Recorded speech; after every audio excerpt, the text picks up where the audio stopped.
अरे तोप के राखो एहो करे जा झल झल झल के चढ़ल जवानी तोहा के खियाइब रोज सरसों के साग लेके जाइब हम भा। तो हेलो दोस्तों, आपका स्वागत है हमारे YouTube channel writer Mahesh Prajapati में। तो दोस्तों आज हम दो सॉन्ग का मुखड़ा लेकर आए हैं जो कि काफ़ी अच्छा मैटर है। दोस्तों एक ऑर्केस्ट्रा मैटर है और एक रोमांटिक मैटर है।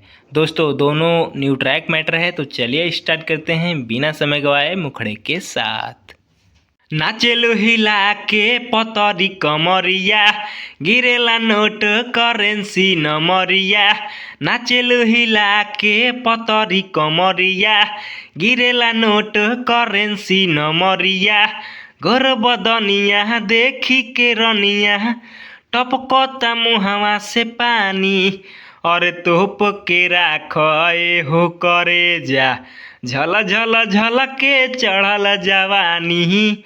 और तोप के राख एहो करे जा झल झल झल के चढ़ल जवानी। दोस्तों तो चलिए अब दूसरा मुखड़ा सुनते हैं। गदरल जवानी तोहर लागता बम हो, देखी सब तोहरा के कहे आइटम हो। और गदरल जवानी तोहर लागता बम हो, देखी सब तोहरा के कहे आइटम हो। लागल बाटे नइखे अबे ओले दाग लेके जाइब हम भाग। तोहा के खियाइब रोज सरसों के साग लेके जाइब हम भाग।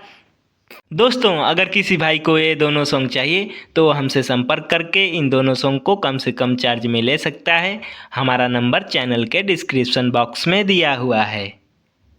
तो दोस्तों इसी तरह का बेहतरीन से बेहतरीन सॉन्ग पाने के लिए हमारे चैनल को सब्सक्राइब करें और वीडियो को लाइक करें, शेयर करें और कमेंट करें।